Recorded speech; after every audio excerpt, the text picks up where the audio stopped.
nakasuot ng spacesuits, sinimulan ni Eve Kim at Kang Kang-soo ang pag-aayos ng solar panel. Ilang oras ang lumipas. Malapit nang matapos, biglang nasira ang guwantes ng spacesuit ni Kang Kang-soo. Inutusan siya ng ground control na bumalik agad sa istasyon para sa kaniyang kaligtasan. Pinilit ni Eve Kim na umuwi na siya at siya na lang ang tatapos ng natitirang gawain. Nagpatuloy si Eve Kim sa huling pag-aayos ng mag-isa pero nabitawan ang isang kasangkapan. Sa kalawakan, ang nawalang gamit ay maaaring maging bala na tatama sa istasyon. Habang sinusubukang kunin ito, aksidenteng nakalas siya sa foot restraint at napalutang sa espasyo. Gamit ang safety tether, nakahawak siya sa solar panel pero natusok ang guwantes, nagdulot ng pinsala. Sa loob ng istasyon, sinubukang hilahin si Eve pabalik pero hindi maabot ng mechanical arm. Lumala ang pinsala sa guwantes, nagpatunog ng alarma sa spacesuit habang nauubos ang oxygen. Tumunog ang alarma sa istasyon at sinuri ni Gong Ryong si Eve Kim. Nakahiga sa solar panel, nahihirapang manatiling gising si Eve Kim habang nauubos ang oxygen at walang tulong ang command center. Bigla, bumukas ang pinto ng space station. Sumuway sa utos, si Gong Ryong, isang turista, ay nagsuot ng spacesuit at lumabas ng walang decompression. Isinusubo ang buhay.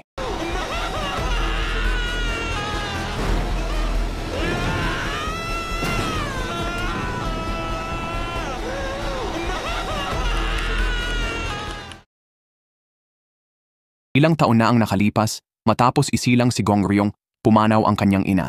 Pinalaki siya ng 3 malapit na kaibigan ng kanyang ina. Nagtrabaho sila bilang dancers sa bar at pinunduhan ang pag-aaral at buhay ni Gong Ryong. Paglaki, naging obstetrician si Gong Ryong, nakatuon sa mga matris ng kababaihan at bagong buhay.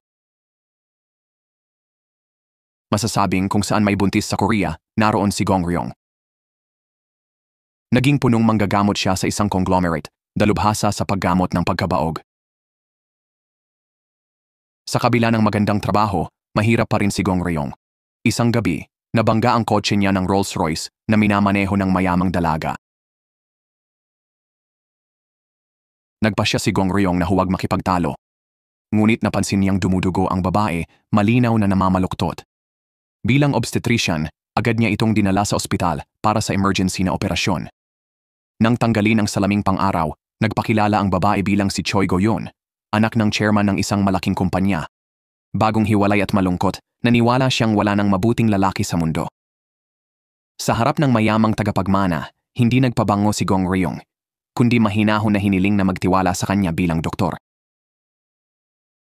Matapos ang operasyon, nawalan ng malay si Choi Go-yeon at nawala ang sanggol. Ilang araw pa, sinugod ng mga lalaking nakaitim ang opisina ni Gong Ryong at dinala siya sa ama ni Choi Go-yeon, ang chairman. Inakusahan siya ng chairman na winakasan ang kanyang angkan at hiningi ang buong pananagutan. Nang gabing iyon, dinala ng mga tauhan ng chairman si Gong Ryong sa tabing dagat para patayin.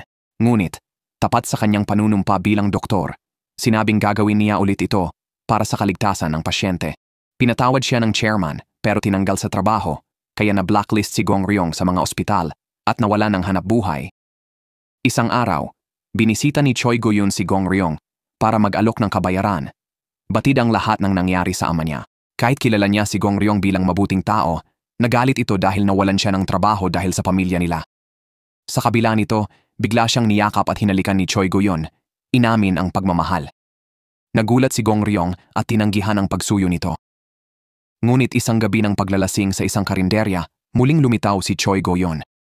Sa sandaling kahinaan, nagpadaig si Gong Ryong sa yakap nito at naging malapit sila.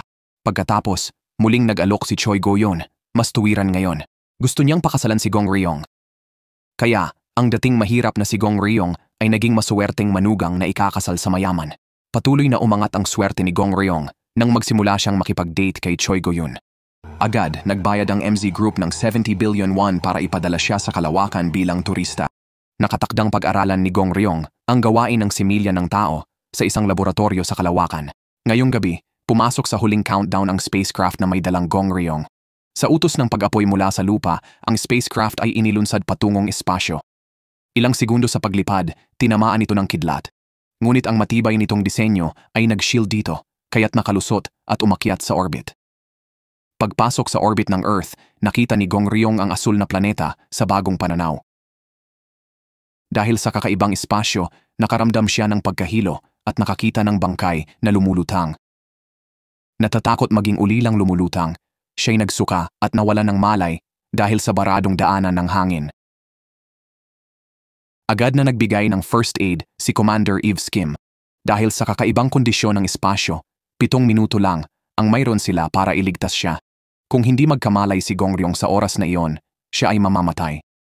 Commander Eve Kim ay nakipag-ugnayan sa medikal na koponan sa lupa. Sinunod niya ang tagubilin, pinilit alisin ang bara sa pamamagitan ng pagdiin sa tiyan ni Gong Ryong.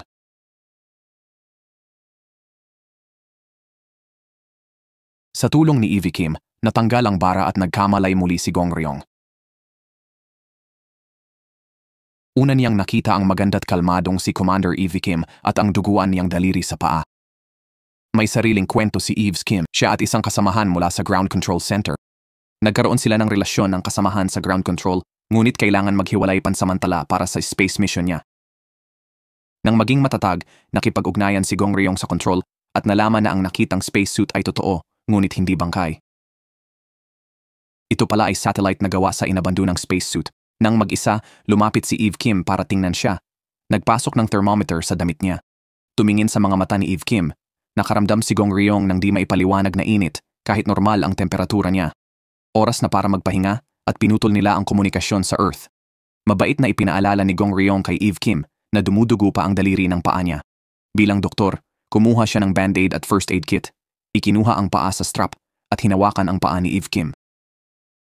Natuklasan niyang malala ang sugat, hindi sapat ang simpleng band-aid. Kailangan ng operasyon para matigil ang pagdurugo. Binuksan ang first aid kit, kumuha siya ng karayom at sinulid para tahiin. Gayunpaman, sa zero gravity, nahirapan si Gong Ryong na tumayo at ituhog ang sinulid sa karayom kahit ilang beses na siyang sumubok. Hindi na makatiis, kinuha ni Eve Kim ang karayom at sinulid. Bilang isang commander, matagumpay niyang naituhog ito sa unang pagsubok. Naiwan lang kay Gong Ryong ang pampamanhid at pagtahi, ngunit nawawala ang hiringgilya mula sa emergency kit. Habang naghahanap siya, iminungkahi ni Eve Kim na tumahina lang ng walang pampamanhid, sinasabing maliit lang ang sakit para sa kanya. Nang makitang nag-aalangan si Gong Ryong, handa nang gawin ni Eve Kim ang pagtahi, kaya nagsimula na si Gong Ryong. Naging maayos ang operasyon at pagkatapos, nakita ni Gong Ryong ang nawawalang hiringgilya na lumulutang sa harapan niya. Maingat niya itong hinipan palayo. Habang sinusulyapan ng reaksyon ni Eve Kim, tinapik niya ang balikat ni Gong Ryong at bumaba sa ibabang palapag ng sasakyang panghimpapawid. Sa isip-isip ni Gong Ryong, napakaganda ng mga daliri sa paa ni Eve Kim. Samantala, puno ng mga alalahanin ang kanyang kasintahan na si Choi Go-yun. Ang pagbiyahe ni Gong Ryong sa kalawakan ay lihim na misyon ng chairman. Kapag nabigo, kailangan niyang makipaghiwalay sa anak nito. Laging nag-aalala si Choi Go-yun sa kasintahan, inalala ang nakaraan nila kung saan umamin siya ng pag-ibig. Pero nangako lang si Gong Ryong ng katapatan at hindi siya ipagkakanulo. Ang ex niya, isang space scientist din, nagbanta sa tawag na hindi bibitawan si Choi Go-yun kung hindi kakayanin ni Gong Ryong. Ayon sa plano, pagpasok sa orbit ng Earth, kailangan mag-dock ang spacecraft sa International Space Station. Matapos ang sunod-sunod na hakbang, matagumpay ang pag-dock. Bago buksan ang hatch para salubungin ang mga siyentipiko sa loob, naghanda si Gong Ryong ng regalo para sa kanila. Habang bubuksan na ang hatch, napansin ni Eve Kim ang ilang fruit flies sa loob ng cabin. Natuwa siya nang makita ang mga ito na nagpapares sa isang saging. Sila ay mga buhay na organismo na nakarating sa kalawakan. Mabilis na kumuha si Eve Kim ng magnifying glass para obserbahan ang paglikha ng buhay sa kalawakan. Sumama si Gong Ryong, sabi ni Eve. Ang pagpapares ng langaw ay tumatagal ng 20 minuto, mas matagal sa tao. Habang pinagmamasdan ng galak ni Eve Kim, lumambot ang tingin ni Gong Ryong. Pagkatapos, inilagay ni Eve ang mga langaw sa test tube. Pinapaalalahanan si Gong na mahalaga ang buhay sa espasyo.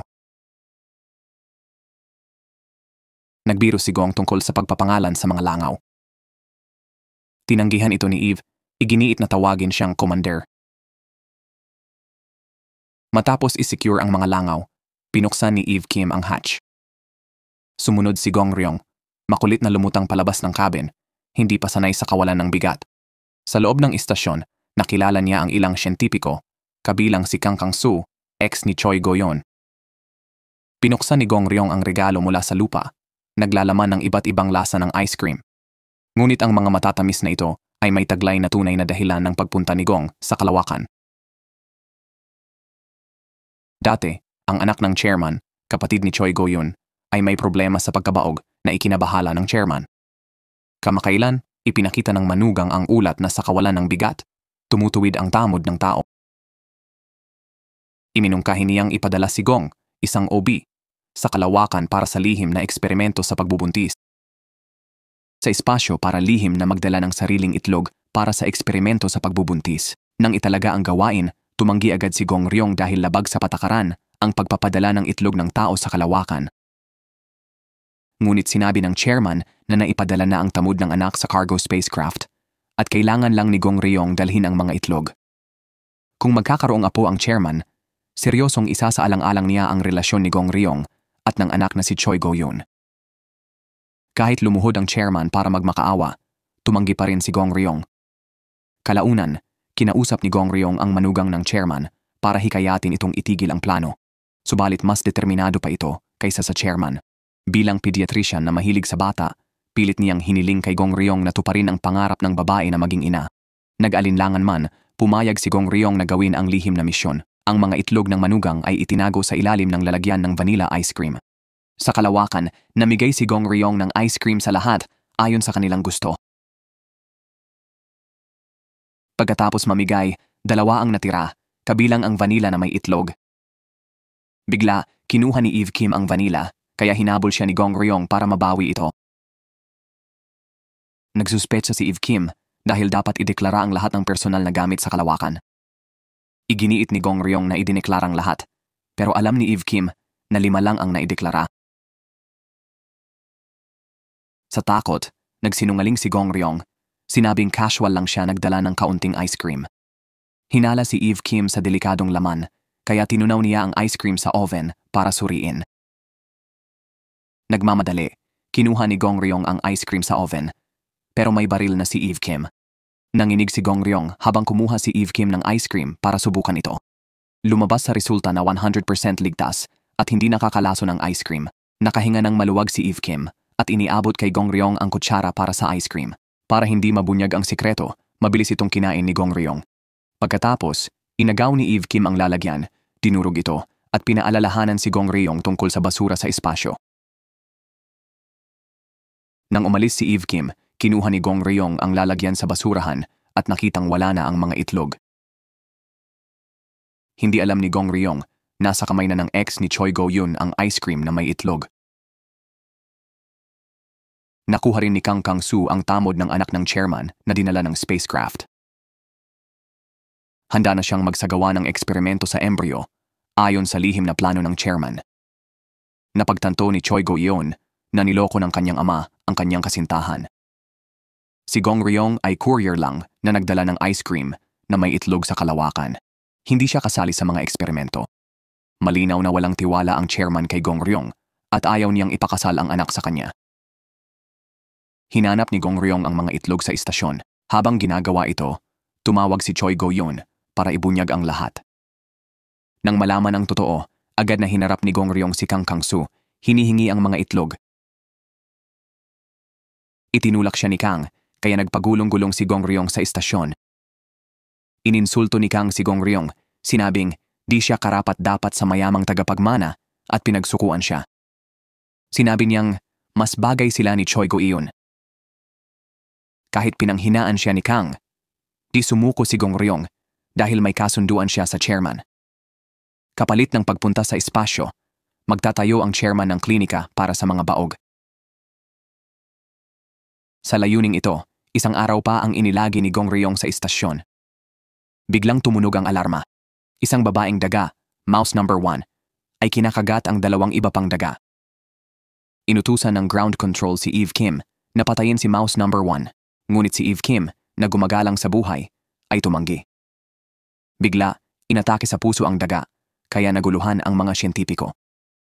Si Gong Ryong, isang doktor, ay nagmungkahing operahan ang daga tulad ng mga sanggol na inoperahan niya.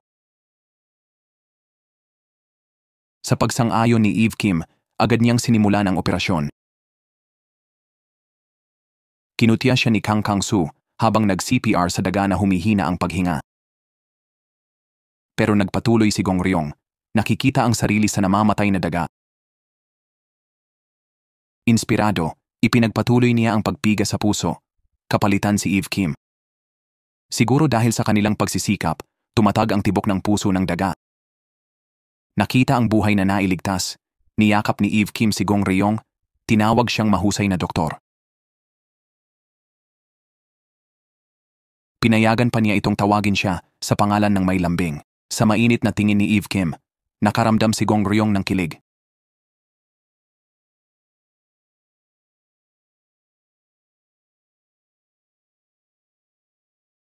Nagpapahinga ang expedition team at ilang scientists. Iminungkahi ni Kang Kang-soo na tingnan nila ang resulta ng loto. Bilang commander, pupunta si Eve Kim sa lounge para anyayahan si Gong Ryong. Tinitingnan ni Gong Ryong ang mga larawan ng kanyang chibol na nobya, pero iniisip niya ang yakap ni Eve Kim kanina. Pagkatapos tawagin si Gong Ryong, nagtipon ng grupo sa harap ng screen para manood ng palabas ng loto. Nagboluntaryo si Kang Kang-soo na kumuha ng kape para sa lahat. Habang nakatuon sila sa resulta ng loto, pumasok si Kang Kang-soo sa laboratorio ng patago. Balak niyang fertilize in ang mga itlog na dinala ni Gong Ryong. Matapos ang ilang eksperimento, nagtagumpay si Kang Kang-soo na inormalize ang tamod sa zero gravity at iniksyon ito sa 10 itlog. Pero hinanap siya ni Gong Ryong, kaya 7 itlog lang ang naiksyonan ni Kang Kang-soo bago tumigil para di mahuli. Tinawagan niya ang Chibol President, sinabi ang magandang balita at nangakong magkakaroon ng 7 apo. Natuwa ng husto ang presidente. Di alam ito ni Gong Ryong, pumasok siya sa cryo storage para nakawin ng frozen eggs, pero di alam ang password. Sa sandaling iyon, inihayag ni Eve Kim na ang koponan ay magsasagawa ng spacewalk bukas para ayusin ang sirang solar panel. Nakita ito ni Gong Ryong bilang pagkakataon magnakaw ng itlog habang abala ang iba. Nagkataon, sinabi ni Eve Kim na si Kang Kang-soo ang magsasagawa ng spacewalk na tatagal ng ilang oras. Nagmamadaling nagtanong si Gong Ryong kung posibleng hindi na bumalik mula sa paglalakad. Nagulat siya nang sabihin ni Eve Kim na mapanganib ang spacewalks at sasali rin siya. Nag-aalala si Gong Ryong para sa kaligtasan niya. Bago pumunta sa espasyo, sinabi ni Eve Kim na ang spacewalk ay parang panliligaw sa kamatayan at naghahanda ng huling habilin ang mga astronaut. Bilang commander na haharap sa kamatayan, naantig si Eve Kim sa pag-aalala ni Gong Ryong, pero tinukso pa rin siya. Bago ang spacewalk, nagsimulang sumulat ng huling habilin si Eve Kim habang si Kang Kang-soo ay tumawag sa kanyang dating kasintahan sa Earth. Sa tawag, pinagalitan ni Choi Go-yeon si Kang Kang-soo sa kawalang hiyaan at hiningi na ibalik ang mga itlog kay Gong Ryong na dapat gumawa ng gawain. Hindi pumayag si Kang Kang-soo, gustong makipagkompetensya kay Gong Ryong para sa mga itlog at puso ni Choi Go-yeon. Galit na galit, minura siya ni Choi Go-yeon na lalo lang nagpaganda sa kanya sa paningin ni Kang Kang-soo. Habang naghahanda ang mga astronaut, sinubukan ulit ni Gong Ryong buksan ang cryo storage pero mali ang password. Tumawag siya sa kaibigan niyang doktor sa Earth, ikinuwento ang nangyari sa mga itlog at humingi ng tulong.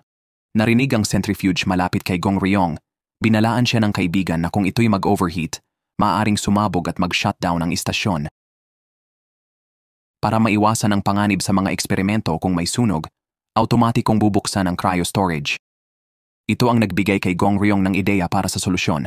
Balak niyang gamitin ang treadmill ng istasyon para magdulot ng sunog sa pamamagitan ng pagpapa-overheat at pagpapatunog ng alarma. Binalaan siya ng kaibigan na mapanganib ito. Pero desidido si Gong Ryong dahil ito lang ang paraan para makuha ang mga itlog. Samantala, tapos na si Eve Kim sa pagsulat at pagprint ng kanyang huling habilin. Napansin niya ang test tube sa ilalim ng computer at hinanap si Gong Ryong. Nakita niyang may larawan ni Choi Go-yeon sa mga kwarto ni na Gong Ryong at Kang Kang-soo na pabuntong hininga sa pag-ibig ng dalawa sa iisang babae. Ipinakita ni Eve Kim ang test tube kay Gong Ryong. Naglalaman ito ng mga fruit fly na nagmate na. Masayang masaya siya parang bata, kinikilala ang hamon ng paglikha ng buhay sa zero gravity. Binalaan ni Eve Kim si Gong Ryong na huwag ipaalam kay Kang Kang-soo. Nangangamba na gagamitin at sasaktan ng mga fruit fly. Nangako si Gong Ryong na itatago ang lihim at hindi hahayaang kunin pa ni Kang Kang-soo ang anuman sa kanya. Ibinigay ni Eve Kim ang kanyang huling habilin kay Gong Ryong. Hindi tiyak kung ligtas siyang makakabalik sa Earth. Sa sandaling iyon, malapit nang magparami ang mga fruit fly sa test tube at masayang ngumiti si Eve Kim. Natuwa rin si Gong Ryong. Habang papalapit ang spacewalk, pumunta sina Eve Kim at Kang Kang-soo sa lugar ng gawain. Si Gong Ryong naman ay sa cryo storage. Tinawagan niya ang manugang ng Pangulo sa Earth. Tinanong kung mas gusto niya si Kang Kang-soo ang humawak ng kanyang mga itlog. Hindi siya nagtitiwala kay Kang Kang-soo pero naniniwala kay Gong Ryong, isang mahusay na gynecologist, na kailangan niyang bantayan ang embryo. Sa tiwala at utos niya, nagpa siya si Gong Ryong na kunin ang mga itlog anuman ang mangyari. Pagkatapos ng tawag, nagmadaling tumakbo si Gong Ryong sa treadmill, nakasuot ng spacesuits. Sinimulan ni Eve Kim at Kang Kang-soo ang pag-aayos ng solar panel. Ilang oras ang lumipas. Malapit nang matapos, biglang nasira ang guwantes ng spacesuit ni Kang Kang-soo. Inutusan siya ng ground control na bumalik agad sa istasyon para sa kaniyang kaligtasan. Pinilit ni Eve Kim na umuwi na siya at siya na lang ang tatapos ng natitirang gawain. Nagsimula nang bumalik si Kang Kang-soo sa istasyon. Sabay nito, tumunog ang mga alarma sa buong istasyon dahil sa sobrang paggamit ni Gong Ryong sa treadmill. Gaya ng inaasahan ni Gong Ryong, nawalan ng kuryente kaya nabuksan lahat ng kagamitan sa lab, pati ang target na cryo storage. Mabilis na kinuha ni Gong Ryong ang mga itlog mula sa cryo at itinago sa kanyang music player. Dahil usok lang at walang tunay na sunog, kinansela ang alarma at naibalik ang kuryente. Hindi pinaghihinalaan ng mga astronaut sa loob ng istasyon si Gong Ryong. Nakita ang matagumpay na nakuhang mga itlog. Labis na natuwa si Gong Ryong. Nagpatuloy si Eve Kim sa huling pag-aayos ng mag-isa pero nabitawan ang isang kasangkapan. Sa kalawakan, ang nawalang gamit ay maaaring maging bala na tatama sa istasyon. Habang sinusubukang kunin ito, aksidenteng nakalas siya sa foot restraint at napalutang sa espasyo. Gamit ang safety tether, nakahawak siya sa solar panel pero natusok ang guwantes, nagdulot ng pinsala. Sa loob ng istasyon, sinubukang hilahin si Eve pabalik pero hindi maabot ng mechanical arm. Lumala ang pinsala sa guwantes, nagpatunog ng alarma sa spacesuit habang nauubos ang oxygen. Hindi alam ang panganib, binabasa ni Gong Ryong ang huling habilin ni Eve Kim. Naaalala niya ang kanyang amang Amerikanong astronaut na namatay habang sinasagip ang kasamahan sa spacewalk. Iniwan nito ang liham na nagsasabing pantay-pantay ang buhay at hindi Diyos ang tao, kaya pinahahalagahan niya ang lahat ng nilalang. Ipinaalala ni Eve Kim kay Gong Ryong na maging aktibo, alagaan ang mga langaw at daga sa lab. At higit sa lahat, pahalagahan ang sariling buhay. Tumunog ang alarma sa istasyon at sinuri ni Gong Ryong si Eve Kim. Nakahiga sa solar panel, nahihirapang manatiling gising si Eve Kim habang nauubos ang oxygen at walang tulong ang command center. Bigla, bumukas ang pinto ng space station. Sumuway sa utos, si Gong Ryong, isang turista, ay nagsuot ng spacesuit at lumabas ng walang decompression. Isinusubo ang buhay. Lumapit siya kay Eve Kim, naghahanap ng latch para iligtas siya, ngunit hindi niya ito makita dahil sa layo. Sumigaw si Gong Ryong para gisingin ang halos walang malay na si Eve Kim, hiniling na ituro ang latch. Naantig sa determinasyon at luha ni Gong Ryong, naglakas loob si Eve Kim at itinuro ang latch. Sinunod niya ang turo ni Eve Kim. Nahanap ang latch at inihagis ito sa kanya. Gamit ang latch, hinila ni Gong Ryong si Eve Kim pabalik sa istasyon. Habang halos maubos na ang kanyang hangin. Pagkatapos ng isang gabing oxygen therapy at pag-adjust, si Eve Kim ang unang nagising, naalala ang mapanganib na pagliligtas ni Gong Ryong. Hindi nagtagal, nagising at gumaling si Gong Ryong. Tinawagan niya ang kaibigan sa Earth para ibalita ang kanilang kaligtasan.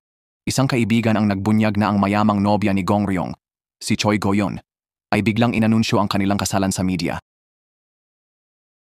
Ngunit hindi nasiyahan si Gong Ryong sa balitang ito.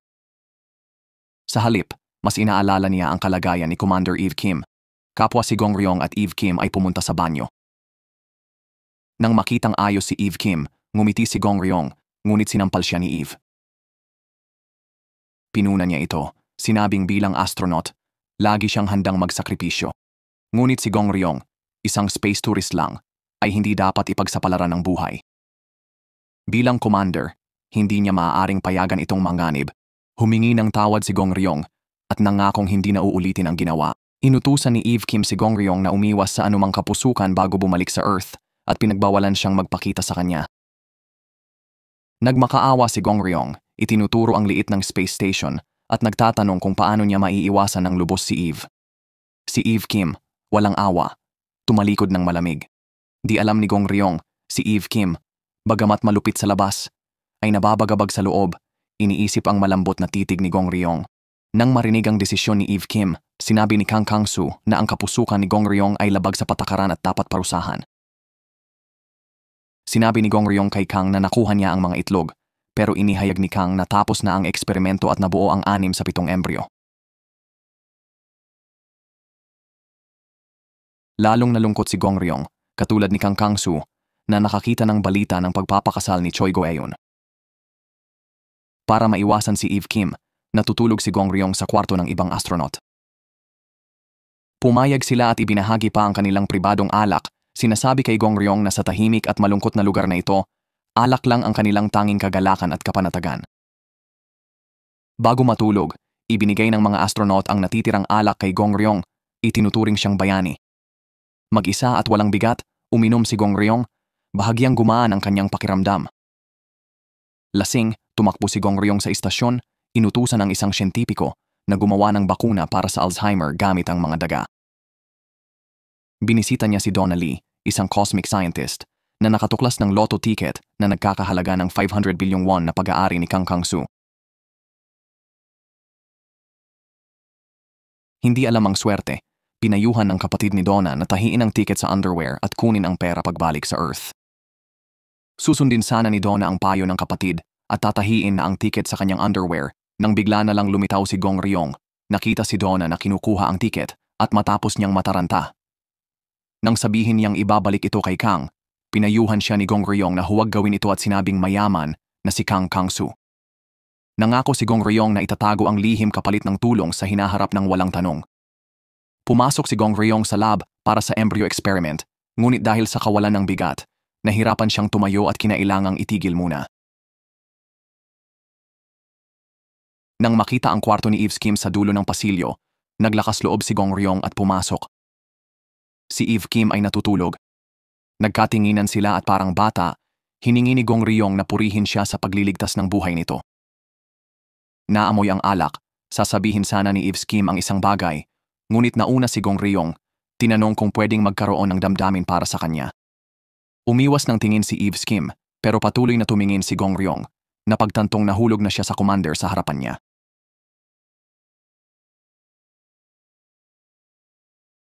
Matapos mag-atubili, tumanggi si Eve Kim. Naniwala siyang lasing lang si Gong Ryong kaya nagsabi nito. Higit sa lahat, may kanya-kanyang kasintahan sila. Ngunit, tapat ang sinabi ni Gong Ryong.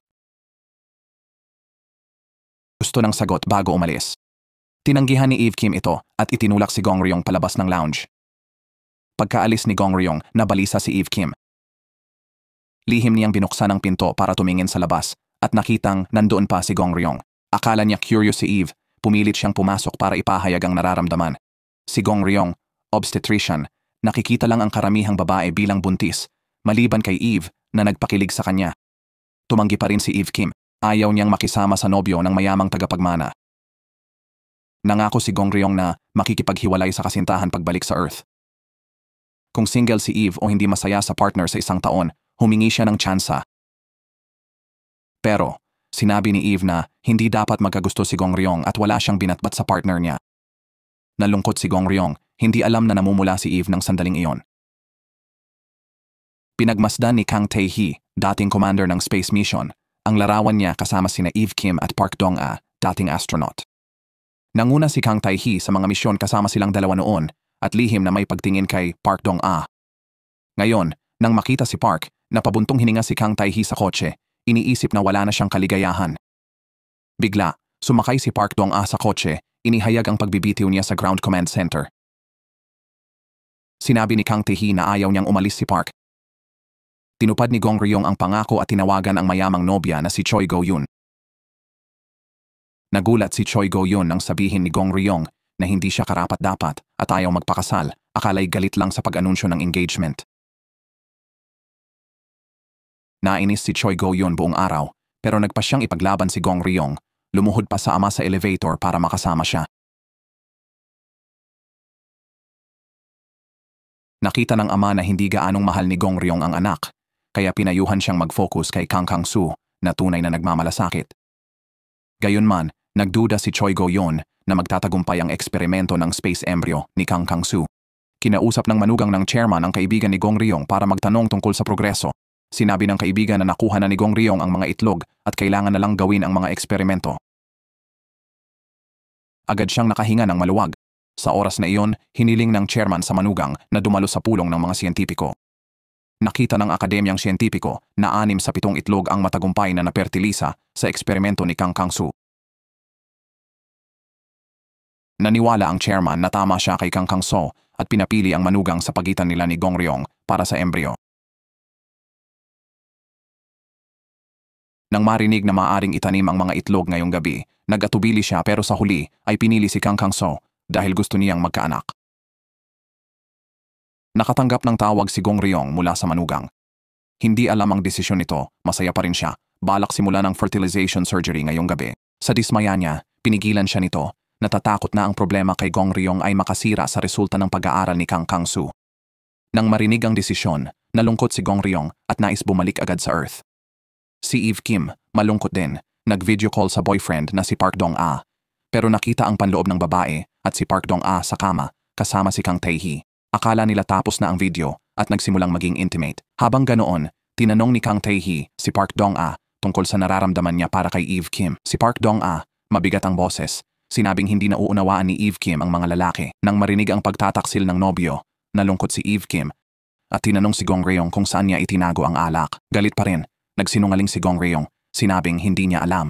Si Eve Kim, bigo, nagbuhos ng sama ng loob kay Gong Ryong. Tinawag ang mga lalaki na hindi tapat na hayop na nakakalimot kapag naghubad. Si Gong Ryong ay nagkamali. Akala'y siya ang tinutukoy at hiniling na tumigil baka mapahiya hanggang sa kalawakan. Samantala, si Kang Tae-hee, na nandaya kay Park Dong-a, ay tumawag kay Eve Kim. Si Eve Kim, balak siyang pagalitan, ay nauwi sa walang nasabi. Sa kabilang linya, walang pakialam si Kang Tae-hee. Pinayuhan si Eve Kim na gawin ang tungkulin bilang commander. Sa kabilang dako, si Mina, siyentipiko tulad ni Kang Kang-so, tumawag sa kapatid na babae sa Earth. Sinabi niyang nakita siya ni Gong Ryong na kumuha ng lotto ticket at nag-alala sa paglilihim nito at sa posibleng reaksyon ni Kang Kang-su. Narinig ito ng siyentipikong si Lee Seong-john na laman ang 500 bilyong loto at nag-isip tungkol sa yaman. Nakita si Kang Kang-su na parang hari sa pera. Kaya naisip ni Nina na ibalik ang tiket sa kanya. Nang ibibigay na niya, pumagitna si Lee Seong-jun at gumawa ng mga dahilan para abalahin sila. Dahil sa kayabangan ni Kang Kang-su, nagalit si Nina at nagpa siyang itago na lang ang lotto ticket. Lihim na nilapitan ni Lee Seong-jun si astronaut Santiago at ikinuwento ang tungkol sa lotto ticket.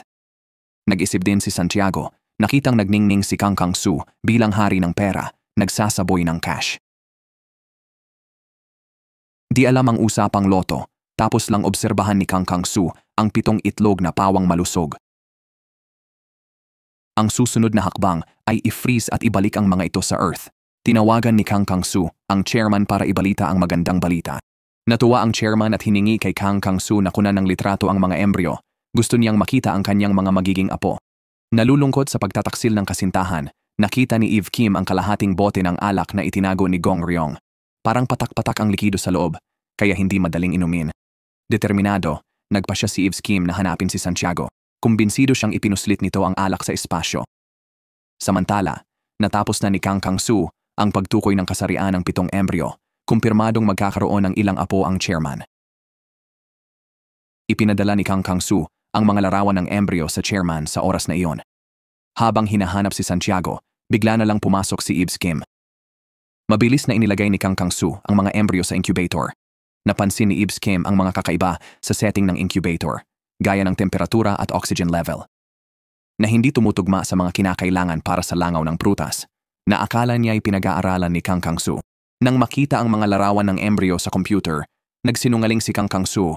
Sinabing mga imahe ito ng paghahati ng selula ng langaw. Sa kanyang kaalaman sa biolohiya, nakilala ni Eve Kim na mga embryo ng tao ang mga ito. Napag-isip-isip niya na ginamit ni Kang Kang-su ang pag-aaral sa langaw bilang tabing sa ilegal na eksperimento sa itlog ng tao. Hinarap ni Eve Kim si Kang Kang-su, sinabing bawal na bawal ang kanyang ginagawa. Inutusan niya itong buksan ang incubator at tinawag ang ibang mga astronaut. Nag-aalinlangan, binuksan ni Kang Kang-su ito at nakumpirma ng mga astronaut na embryo ng tao ang laman. Tinanong ni Eve Kim kung paano niya naidala ang mga itlog ng tao sa istasyon at sino ang mga nagdonar. Para itago ang lihim, nagsinungaling si Kang Kang-so na ang mga itlog ay donasyon ng bangko at hindi binanggit si Gong Ryong. Sinabi niyang ipinuslit niya ang mga itlog sa kalawakan, nakatago sa ilalim ng bote. Para sa tamod, nagsinungaling si Kang Kang-soo na galing kay Santiago, nakaimbak sa cryogenic.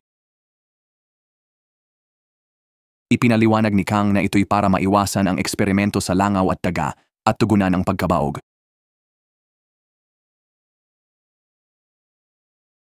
Si Eves Kim, isang taong may matatag na prinsipyo, ay nagpilit na itapon ang mga embryo. Hindi nasiyahan sa desisyon ni Eves Kim na wala ng sagot si Kang Kang-soo. Hinabol ni Gong si Eves, sinasabing ang mga itlog ay buhay na at dapat magpasya para sa sarili. Ngunit, nanatiling matatag si Eve sa pagpapatupad ng bioethics at pag-iwas sa panganib. Binigyang diin ang prinsipyo, itinapon niya ang mga embryo, ginawang basura ang potensyal na buhay. Nang makita ito, labis na nalungkot si Gong Ryong at tinawag si Eve Kim na mamamatay tao. Inisip ni Gong Ryong ang kalawakan bilang sinapupunan, pero nakita niya na ito pala'y lugar ng kamatayan dahil kay Eve Kim. Pinagsisihan niya ang nararamdaman para kay Eve Kim at binawi ang pag-amin niya kahapon. Si Eve Kim ay tumawag sa ground control para iulat ang ilegal na eksperimento ni Kang Kang-soo at nagbitiw sa pwesto. Nagpa siyang panatilihin si Eve Kim sa posisyon pero tinanggal si Kang Kang-soo sa koponan at bilang astronaut. Ikinandado ni Eve Kim ang mikroskopyo ni Kang Kang-soo at nag-utos na kailangan ng pahintulot niya para gamitin ito at itala ang lahat ng eksperimento. Hindi alam ito ng chairman, nagdiriwang pa, umaasang makipaghiwalay ang anak kay Gong Ryong, pakasalan si Kang Kang-soo at pamunuan ang korporasyon sa hinaharap. Nang tumawag si Kang Kang-soo para ibalita ang nangyari sa kalawakan, nalungkot at nawalan ng malay ang chairman. Pagkagising, sinabihan niya ang anak na tawagan si Gong Ryong, umaasang may pag-asa pa ang natitirang mga itlog. Tumanggi si Choi Go-yeon, ang anak niya, sa kahilingan ng ama, natatakot na baka mahuli rin si Gong Ryong. Ang manugang, na dismaya na, ay nagpa siyang sumuko matapos mapanood ang video ng kanyang pag-ibig sa yumaong asawa na namatay sa aksidente sa konstruksyon. Nagpa siyang sundan ang kanyang asawa sa kamatayan. Gayunpaman, si Gong Ryong, na kumakapit pa sa buhay, ay may 3 itlog na natitira. May 3 araw bago bumalik sa Earth at kailangan ng 3 araw para mabuo ang embryo, ngayong gabi ang huling pagkakataon niya. Walang mikroskopyo, binalak ni Gong Ryong na gumamit ng micropipette para gayahin ang epekto nito. Ang pinakamalaking hamon sa zero gravity ay ang pagpapatatag ng sarili para tumpak na maiiniksyon ang tamod sa itlog. Dahil sa ideya ng kaibigan sa Earth, naisip ni Gong Ryong na ipahawak sa iba ang kanyang mga binti at braso para maging matatag. Agad siyang humingi ng tulong sa ibang mga astronaut. Si Lee Seung-joon, na nakarinig kay Mina na pumili ng tiket sa loto, ay nagmungkahi na hatiin ito ng 3. Bigyan si Santiago ng bahagi dahil babalik siya sa Earth sa loob ng 3 araw at makukuha niya ang premyo sa tamang oras. Alanganing pumayag si Mina. Matapos ang usapan, tinanggap nila ang alok ni Gong Ryong na hawakan ang kanyang mga binti kapalit ng pagtago ng loto kay Kang Kang-soo. Pinuwersa ni Santiago si Gong Ryong na sabihin ang dahilan ng kanyang kahilingan. Sa pagtakbo ng oras, inihayag ni Gong Ryong ang planong magsagawa ng bagong eksperimento sa embryo ng tao. Nag-atubili ang mga astronaut, natatakot mawalan ng trabaho tulad ni Kang Kang-soo kung mabunyag. Ipinaalala ni Gong Ryong ang 500 bilyong lotto ticket, hinihimok silang huwag palampasin ang malaking halaga. Si Santiago, na tulad ng anak ng chairman ay baog at gustong magkaanak, ang unang pumayag tumulong kay Gong Ryong dahil sa pagnanais ng premyo sa loto, pumayag din sina Mina at Lee Seung-joon. Nang gabi, habang tulog si Eve Kim, si Gong Ryong ay tumakas, nagsuot ng spacesuit para sa tumpak na paggalaw at naghanda. Hawak ni na Santiago at Lee Seung-joon ang mga binti ni Gong Ryong habang nagbabantay si Mina. Nakaayos sa lugar, matagumpay na nakuha ni Gong Ryong ang tamod. Ngunit sa kasamaang palad, nayanig ang micropipette, tumusok at pumatay sa unang itlog.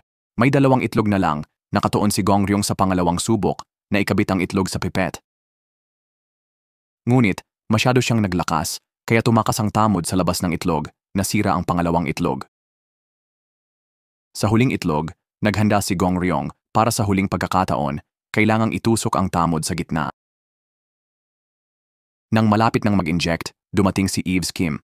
Kanina, tinulungan ni Gong Ryong si Eve's Kim pumili ng daga.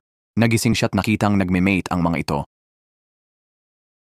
Excited na ibahagi ang balita, hindi nakita si Gong Ryong sa kwarto, kaya pumunta sa tulugan ng mga astronaut.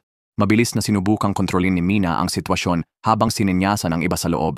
Nang marinig na papalapit si Eve's Kim, agad itinago ni na Santiago at Lee Seong-John si Gong Ryong sa embryo. Nang pumasok si Eve's Kim at inakusahan sila ng pag-inom, nagsinungaling silang hindi nila nakita si Gong Ryong. Nang sisiyasatin na ni Eve's Kim ang taguan ni Gong Ryong, umamin si Lee Seong-Jun na uminom sila at humingi ng tawad na naglihis ng atensyon ni Eve's Kim. Pagkaalis ni Eve's Kim, ipinagpatuloy ni Gong Ryong ang huling eksperimento. Inilagay niya ang itlog sa pagitan ng 2 pipet sa gitna ng petri dish. Lahat ay naghintay habang si Gong Ryong, sa ilalim ng presyon, ay mahinahon at perpektong nag-iniksyon ng tamod sa itlog. Nang matapos ang gawain, nakaramdam si Gong Ryong ng malaking ginhawa. Ngayon, kailangan na lang niyang hintayin ang fertilized egg na maging embryo. Habang naghihintay, sinamahan ni Gong Ryong si Eve Kim para obserbahan ang pagpapares ng mga daga sa lab. Nakitang masaya si Eve Kim sa pagpapares ng mga daga, kaya muling tumibok ang puso ni Gong Ryong.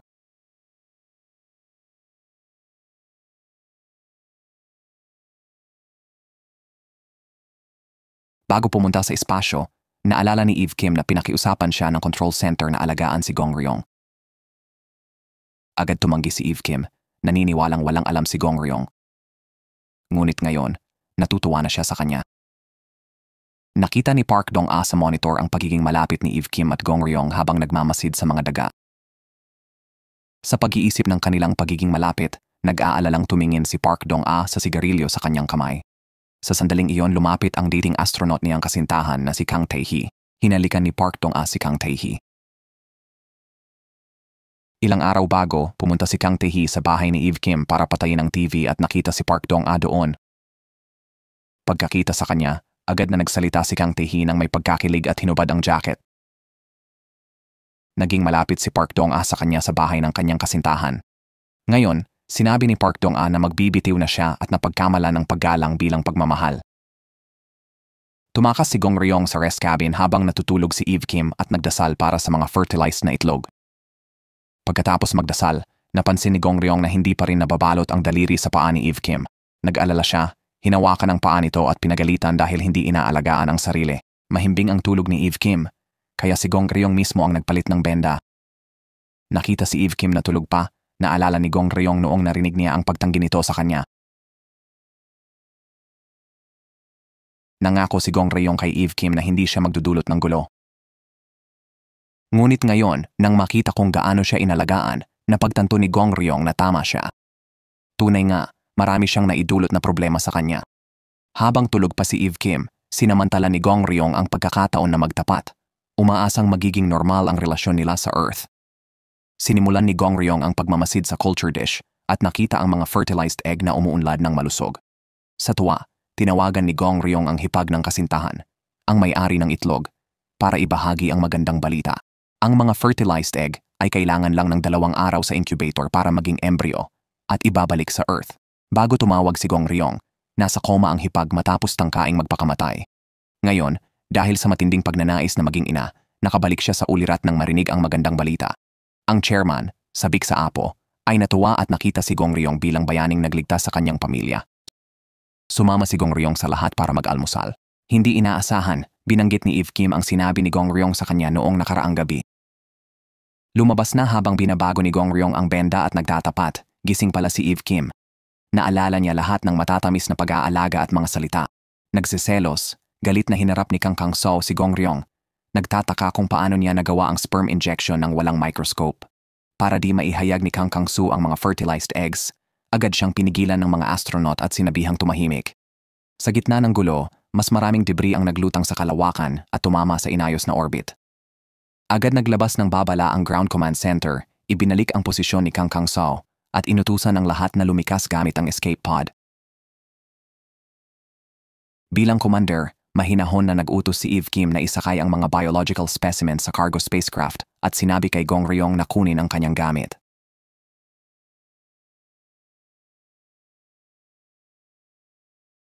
Nagpanik, Nagmadali si Gong Ryong pabalik sa incubator para kunin ang mga fertilized eggs. Dahil sa emergency, automatikong nakalock ang incubator. Sinubukan ni Gong Ryong na buksan ito, samantala, lumapit si Kang Kang-soo at hinimok siyang isuko ang mga hindi pa nabubuo na itlog. Tinanong ni Gong Ryong kung may kuryente sa escape spacecraft dahil kailangan ng mga itlog ng kuryente para maging embryo. Nang makita ang pagkabalisa ni Gong Ryong, nakipag-usap si Kang Kang-soo, nangakong maghahanap ng kuryente sa escape ship, kapalit ng mga itlog. Pumayag si Gong Ryong, ngunit iginiit na hindi dapat malaman ito ni Eve's Kim. Pagkatapos magkasundo, nag-impake si Kang Kang-soo habang patuloy na sinubukang buksan ni Gong Ryong ang incubator. Maya-maya, sumakay sina Eve's Kim at ilang astronaut sa escape spacecraft. Dumami ang space debris, lumalala ang sitwasyon. Nang suriin ang crew, napansin ni Eve's Kim na wala si Gong Ryong. Habang bumabagsak ang debris, inutusan ng control center na umalis na at bumalik agad sa Earth. Si Gong Ryong, naiwan sa spacecraft, nakulong nang mawalan ng komunikasyon ang main body at escape pod. Kumakatok si Gong Ryong sa pinto, ngunit walang nakarinig sa kanya. Ayon sa ground control, may bitak ang spacecraft at mawawalan ng oxygen kung bubuksan ang pinto. Naisip ni Eve's Kim na iligtas mag-isa si Gong Ryong kahit mapanganib na spacewalk pa. Pero tutol ang ground control, lalo na si Park Dong-ah, hinihimok siyang mag-isip mabuti. Sa pagdami ng oras, nangakong may rescue ship para kay Gong Ryong si Kang Tae-hee.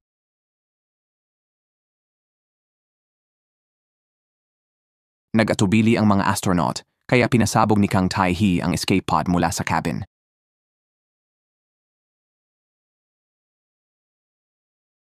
Desperadong naghanap ng paraan si Gong Ryong para makipag-ugnayan sa escape pod.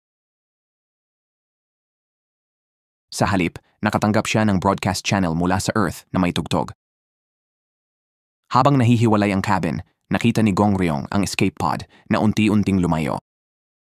Halos nawalan ng pag-asa, bigla niyang nakita si Eve's Kim na naka-spacesuit, binubuksan ang escape pod at naglalakad patungo sa kanya sa kalawakan. Sa simula, maayos ang pag-akyat ni Eve's Kim hanggang sa lumitaw muli ang mga debris, tumama sa spacecraft ng malakas. Mabilis na nakahanap si Eve's Kim ng taguan sa spacecraft para maprotektahan ang sarili. Sa sandaling iyon, naalala niya ang pag-amin ni Gong Ryong. Nang lumipas ang debris, nadama niyang ligtas na at nagpatuloy sa mabilis na pag-akyat, nakarating sa harap ng main cabin. Nang magkatinginan sina Gong Ryong at Eve's Kim sa pinto ng cabin, ngumiti si Eve's Kim. Si Gong Ryong, puno ng pag-aalala, ay agad na nakahinga ng maluwag nang pumasok siya sa cabin. Lumapit siya. Luhaan siyang niyakap at paulit-ulit na humingi ng tawad. Si Eve's Kim, nakangiti pa rin, ay ipinaalala sa kanya ang kanyang pag-amin. Tinanggal niya ang helmet, ipinakita ang mahabang buhok at masuyong hinalikan si Gong Ryong sa kalawakan. Habang naghihintay ng ground check para maiwasan ang pagtuklas ng command center, nag-type si Gong Ryong ng mensahe sa kanyang cellphone at ipinakita kay Eve's Kim, nagsasabing ang halik ay parang panaginip na ayaw niyang magising. Sa lupa, si Park Dong-ah, nakita ang tila matalik na sandali ng kasintahan at Gong Ryong, na balisa habang si Kang Tae-hee ay nagseselos. Sa kalawakan, naghihintay sina Eve's Kim at Gong Ryong nang sumabog ang escape spacecraft dahil sa oxygen leak. Dahil dito, nabigo ang escape device na wala ang pag-asa ni na Eve's Kim at Gong Ryong na makabalik sa Earth. Nakulong sa main cabin, halos wala nang magawa sina Eve's Kim at Gong Ryong. Tumawag si Eve's Kim sa lupa na nagplanong magpadala ng rescue spacecraft. Hiniling nila na suriin niya ang power reserves ng space station. Kinumpirma niya na sira ang solar panels, walang kuryente mula rito, at emergency power na lang ang maaasahan. Tinansya ni Eve Kim na 2 araw lang tatagal ang emergency power. Nag-utos ang ground control na lumipat sa emergency mode para makatipid. Sumunod si Eve Kim, balak isara ang mga sistemang malakas sa kuryente habang naghihintay ng saklolo. Lumabas sa media ang balita ng emergency evacuation ng mga astronaut gamit ang lifeboat. Si Choi Go-yoon, di alam ang sitwasyon, inutusan ang kanyang eroplano na ihanda para kunin si Gong Ryong. Habang malapit nang umalis, lumitaw ang balita mula sa press briefing ng Ground Command Center. Hinaharap ni Deputy Director Kang Tae-hee ang katotohanan. Inihayag na sina Gong Ryong at Eve's Kim ay nakulong sa kalawakan habang si Kang Kang-soo at iba pang astronaut ay ligtas na lumapag sa banyagang karagatan. Nangako si Kang Tae-hee sa camera na ang command center ay makikipagtulungan sa International Space Agency para maghanda ng rescue spacecraft sa lalong madaling panahon. Pinuna ni Choi Go-yoon si Kang Kang-soo sa pagtalikod kay Gong Ryong at hiniling na bumalik sa kalawakan para ibalik siya. Nag-aalala ang nobyo ni Eve Kim na si Park Dong-ah.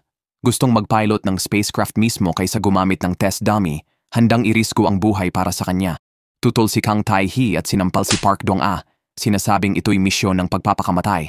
Walang takot na sinabi ni Park Dong-ah na walang makakapigil sa kanya kahit si Kang Tae-hee sa pagliligtas kay Eve Kim. Samantala, sa kalawakan, ang fertilized egg ay naging isang malusog na embryo. Lihim na itinago ni Gong Ryong ang embryo sa test kit, hindi alam ni Eve Kim. Ayon sa plano, si Eve Kim ay nagpatay ng kuryente, nag-switch sa emergency power, at atubiling pinatay ang dehumidifying equipment, kaya't ang temperatura sa loob ng istasyon sa kalawakan ay biglang bumaba, ngayon -20 degrees Celsius na lang. Matapos matrap ng 30 oras, halos maubos na ang emergency power. Para mapanatili ang life support, nagpa siya si Eve Kim na putulin ang komunikasyon sa lupa at charging ng spacesuits, pinanatili lang ang oxygen production. Sa huling pakikipag-usap sa lupa, sinabi ni Eve Kim na hindi siya susuko at nakiusap na huwag silang pabayaan. Tahimik ang command center. Nangako si Kang Tae-hee kay Eve Kim na may rescue mission sa loob ng 30 oras. Ngunit dahil sa teknikal na problema, hindi pa handa ang mga paghahanda sa lupa. Kahit makalunsad sila sa 30 oras, mauubusan ng hangin sina Eve Kim at Gong Ryong bago pa man iyon. Sa kabila nito, ayaw pa ring payagan ni Kang Tae-hee si Park Dong-ah na palitan ang test dummy sa kalawakan. Sa loob ng istasyon sa kalawakan, may nakitang dalawang thermal tent si Eve Kim. Pumasok sila ni Gong Ryong doon para mainitan. Gayunpaman, napakababa pa rin ng temperatura at naninigas na ang mga braso't binti ni Gong Ryong. Binigyan siya ni Eve Kim ng alak na nakatulong ng kaunti matapos uminom ng ilang lagok. Gusto ni Eve Kim manood ng pelikula pero nawala ang cellphone ni Gong Ryong. Nagplano siyang manood ng sine kasama si Gong Ryong pagbalik sa Earth. Gusto ni Gong Ryong aminin ang lihim tungkol sa fertilized egg pero hindi niya nagawa. Nagsimulang sumakit ang mga paa ni Eve Kim. Nag-alala si Gong Ryong kaya lumabas siya para imasahe ito. Nag-alala si Eve Kim na manigas si Gong Ryong sa lamig kaya sumama na lang siya sa tent nito. Nagsisiksikan sila para sa init. Sabi ni Eve Kim, mas mainit kung hubad. Sa sikip ng tolda, naghubad at nagyakapan sila. Inamin ni Gong Ryong ang tunay na layunin at lihim ng embryo.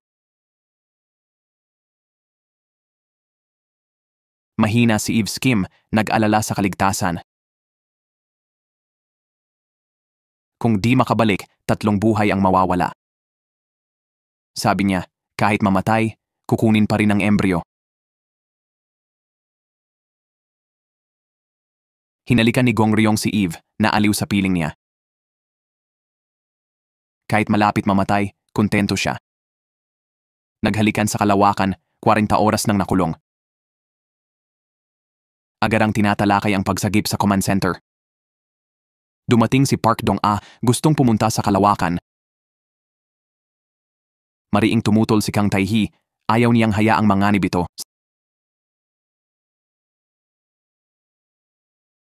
Sa loob ng istasyon, 10 oras na lang ang natitira kina Gong Ryong at Eve Kim. Nababalisa si Choi Go-yoon at hinarap si Kang Tae-hee para magpaliwanag. Nagtalo siya na dapat unahing iligtas ang mga turista at humingi ng tiyak na oras ng pag-alis ng sasakyang pansagip. Nang hindi makapagbigay ng tiyak na oras si Kang Tae-hee, sinabi ni Choi Go-yoon na dadalhin niya ang 3 ina ni Gong Ryong sa command center para panoorin ang paglulunsad ng rescue spacecraft hanggang sa ligtas na makabalik si Gong Ryong sa Earth. Nang mabalitaang na nakulong si Gong Ryong, labis na nag-aalala ang 3 ina. Ang panganay na ina ay aksidenteng nakasunog sa kusina gamit ang gas stove. Nang dumating si Choi Go-yoon sa labas ng tindahan at nakita ang apoy, sumugod siya, kumuha ng fire extinguisher at mabilis na pinatay ito, ngunit nasugatan ang kanyang braso. Hindi malubha ang sugat ni Choi Go-yoon, pero nakonsensya ang 3 ina. Nag-aalala, nasisihin sila ni Gong Ryong pagbalik niya. Gayunpaman, hindi sila sinisisi ni Choi Go-yoon. Sa halip, inimbitahan niya sila sa command center para sama-samang suportahan si Gong Ryong. Samantala, nagdala ng balita ang kalihim na naghahanda na ang rescue spacecraft sa paglulunsad. Bago umalis, inutusan ni Kang Tae-hee si Park Dong-ah na kontrolin ang emosyon at sundin ang mga patakaran para maiwasan ang panganib ng kamatayan. Nagsisi si Park Dong-ah sa pakikipag-ugnayan kay Kang Tae-hee at natanto na si Eve's Kim ang tunay niyang mahal. Ibinigay ni Kang Tae-hee ang kanyang relo kay Park Dong-ah. Tinanggap na hindi niya mapipigilan ang puso nito. Umaasa na lang sa ligtas niyang pagbabalik sa mundo. Dumating ang 4 na astronaut sa command center, umaasang makita si Gong Ruiyong na bumalik sa mundo. Ilang hakbang pa lang, bumagsak sila, hindi pa rin nakakasanay sa gravity ng mundo. Dinala sila sa wheelchair para sa intravenous fluids. Napatingin si Kang Kang-soo kay Choi Go-eun, kaya kinabahan ito ng husto. Sumakay si Park Dong-ah sa spacecraft at nang magsimula ang countdown, umakyat ang sasakyan. Ngunit habang umaakyat, yumanig ang sasakyan at nalaglag ang isang mekanikal na braso dahil sa vibrasyon. Pinakamasamang balita ang alarma mula sa istasyon. Sa pilitang nagsara ang life support, naiwan sina Eve's Kim at Gong Ruiyong na walang oxygen. Dahil sa pag-aalala kay Eve's Kim, si Park Dong-ah ay gumamit ng kanyang kasanayan bilang astronaut para matagumpay na makontrol ang braso ng spacecraft at makadaong sa space station. Binuksan niya ang hatch at pumasok sa istasyon kung saan bumaba ang temperatura sa pagyayelo. Sa paghahanap sa loob, nakita niya ang lumulutang na underwear ng babae at sinundan ito. Nang buksan niya ang thermal tent, lahat ng nakakita ay nabigla sa eksena. Hubad sina Eve's Kim at Gong Ruiyong, magkayakap para sa init. Sa command center, napuno ng tensyon ang hangin. Bumalik sa katotohanan si Park Dong-ah at agad na tinawag si Eve's Kim. Mabuti na lang at unti-unting nagising si Eve's Kim, humihinga pa rin. Mabilis silang inilipat ni Park Dong-ah sa rescue spacecraft at sinuotan ng spacesuit. Halos gising na si Eve's Kim at nagulat nang makita ang kanyang boyfriend na si Park Dong-ah. Nagising din si Gong Ruiyong at nakausap ang kanyang ina at girlfriend na si Choi Go-eun sa command center. Sa ilalim ng ground control, binalak ni Park Dong-ah na bumalik sa Earth kasama sina Eve Kim at Gong Ruiyong pero hindi pa sila ligtas. Ang mga spacesuit, di pa sadya, halos di makaprotekta sa matinding pag-uga ng muling pagpasok. Bukod dito, nagkaaberya ang control ng spacecraft, nagdulot ng matinding init dahil sa friction. Tiniis ng 3 ang matinding pag-uga at nakakapasong sakit. Binukas ni Park Dong-ah ang parachute para makalapag ang spacecraft sa dagat. Sabay nito, nawala ang signal at naputol ang komunikasyon. Nang mawala ang spacecraft sa radar, natahimik ang command center, nangangamba sa pinakamasama. Pero, lumutang din ang spacecraft sa dagat at nagulat si Park Dong-ah ng matagumpay na pagliligtas, nagdulot ng tuwa sa command center. Nagyakapan sina Choi Go-eun at nanay ni Gong Ruiyong, habang sa loob ng rescue spacecraft, nagdiwang din sina Park Dong-ah. Pagdating sa Earth, binumbarda sila ng media ng mga tanong. Buong pusong inihayag ni Park Dong-ah ang kanyang relasyon kay Eve's Kim at sinabing ang kanyang paglalakbay sa kalawakan ay hindi lang para iligtas si Gong Ruiyong, kundi para sa babaeng pinakamamahal niya sa mundo. Nang tanungin ng mga mamamahayag tungkol sa planong kasal ni Gong Ruiyong at Choi Go-eun, matapos ang maikling pag-aalinlangan, nagbigay si Choi Go-eun ng perpektong sagot. Gusto niya itong pakasalan ngayon din. Naging usisa ang media kung paano nakaligtas sina Gong Ruiyong at Eve's Kim sa napakababang temperatura sa istasyon sa kalawakan. Sa katunayan, natagpuan ni Eve's Kim ang ilang personal na bote ng oxygen sa istasyon, bawat isa'y tumatagal ng 15 minuto. Gamit lang ang mga boteng ito, naghubot-hubad sila sa tent. Si Gong Ruiyong humahalik kay Eve's Kim kada 15 minuto. Sa harap ng mga reporter, di nila maihayag lahat tungkol sa kanilang relasyon, pero halos lahat ay alam ang nangyari sa kanila sa space station. Naisip na baka nagtaksil ang kasintahan, tumayo mag-isa si Choi Go-eun, naninigarilyo. Lumapit si Kang Kang-soo, kinuha ang sigarilyo. Nakita ang paso sa braso. Inaalagaan pa rin siya, nagpapahiwatig na tama ang hinala nito. Bagong balik sa Earth, kailangan ni Gong Ruiyong at Eve's Kim ng paggamot sa ospital para mag-adjust sa gravity. Dahil nahihirapan siyang maghubad, nag-alok si Park Dong-ah na tulungan siyang pumunta sa banyo. Sa banyo, nagbago ang tono ni Park Dong-ah. Hiningi na mula ngayon, tumigil na si Gong Ruiyong sa pagiging malapit kay Eve's Kim. Ipinaalala niya kay Gong Ruiyong na kanya si Choi Go-eun at kay Park Dong-ah si Eve's Kim. Hindi nakipagtalo si Gong Ruiyong pero nahirapang hubarin ang medyas nang umalis si Park. Sa pagbisita ng chairman, nagkunwaring nagsuka si Gong Ruiyong at lihim na ibinigay ang medyas. Naintindihan ng chairman at nakita ang portable cryobox sa medyas na may embryo. Dumating si Choi Go-eun sa ospital, masayang sinabi kay Gong Ruiyong na malusog ang embryo. Sa tuwa, Patuloy niyang hinahalikan ang kanyang kasintahan. Medyo umiiwas si Gong Ryong, kaya tinanong siya kung may nangyari sa kanila ni Eve's Kim.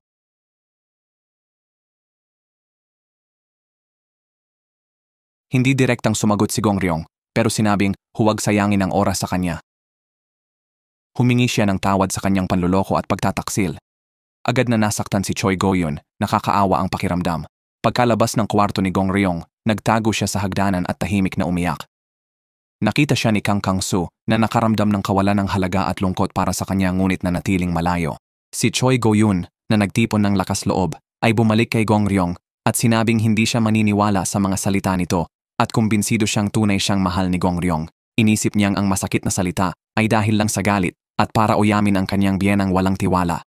Kinausap ni Choi Go-yun ang tatlong ina ni Gong Ryong, umaasang makakadalaw kasama nila.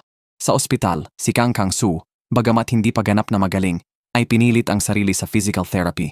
Natisod siya papunta kay Gong Ryong, tinanggal ang oxygen mask, at galit na sinalakay ito. Gustong mabulunan si Gong Ryong. Hindi nakialam si Eve's Kim ngunit mukhang nababahala ng hilahin si Kang Kang-soo. Hindi alam ang gagawin sa gulo. Tumakbo si Park Dong-ah sa silid. Lumuhod sa harap ni Eve's Kim at paulit-ulit na sinampal ang sarili. Inamin niya ang pakikipagrelasyon kay Kang Tae-hee at ipinahayag ang pag-ibig kay Eve's Kim, umaasang mapatawad. Hindi siya sinisi ni Eve Kim dahil sa pakiramdam na wala siyang karapatan. Nakita ni Gong Ryong ang lahat mula sa kanyang silid. Kaarawan ni Park Dong-ah ngayon at nagdiwang ang mga astronaut para sa kanya. Ipinakita ang CCTV footage ni Park Dong-ah na nagnakaw ng test dummy, gustong pumunta sa space para sa pagsagip. Naantig sa nakitang footage, naluha si Eve's Kim. Nagpasalamat ang manugang ng tycoon kay Gong Ryong, nagsabing dahil sa kanya, magiging ina siya at may pag-asa ang mga baog. Malungkot na sinabi ni Gong Ryong na hindi siya kahanga-hanga, munting bahagi lang ng malawak na sansinukob. Hinimok siya ng manugang na maniwala na sa malawak na universo, matatagpuan niya ang tunay na pag-ibig. Nakatingin si Eve's Kim sa drawing na lihim na ibinigay ni Gong Ryong sa kanyang tray ng pagkain. Bawat cute na drawing ay personal na iginuhit ni Gong Ryong. Parang lumutang sa isip ni Eve's Kim ang mga alaala ng pakikipag-date kay Gong Ryong. Nanonood ng pelikula, naglalakad sa gubat, kumukunan ng litrato, kumakain at nag-aayos ng buhok. Ito ang mga bagay na gustong gawin ni Gong Ryong kasama si Eve's Kim sa Earth. Pagkatapos tingnan ang mga drawing, binisita ni Eve Kim ang kwarto ni Gong Ryong sa ospital. Nalungkot si Gong Ryong nang makita ang tapat na pagmamahal ni Park Dong-ah kay Eve. Nag-alok si Eve Kim na pumunta sila sa convenience store. Parehong gumamit ng wheelchair papunta sa tindahan. Sa pasukan, umorder sila ng mainit na cup noodles. Lasap na lasap ang lasa na wala sa kalawakan. Bigla, sinabi ni Eve Kim na kalimutan na ang nangyari sa kalawakan. Para sa kanya, ang mga halik at lambingan nila sa kalawakan ay parang magandang panaginip. Ngayong nasa lupa na, kailangan niyang harapin si Park Dong-ah, ang nagligtas sa kanya. Si Gong Ryong naman, may tungkulin kay Choi Go-eun at sa kanyang mayamang pamilya. Hindi nila pwedeng saktan ang mga nagmamahal sa kanila dahil sa ilang araw sa kalawakan. Hindi ito matanggap ni Gong Ryong, iniisip na umiiwas lang si Eve sa tunay niyang nararamdaman. Ngunit, matatag at determinado ang ekspresyon ni Eve Kim. Ang unang plano niya pagkatapos ma-discharge ay tapusin ang lahat kay Gong Ryong.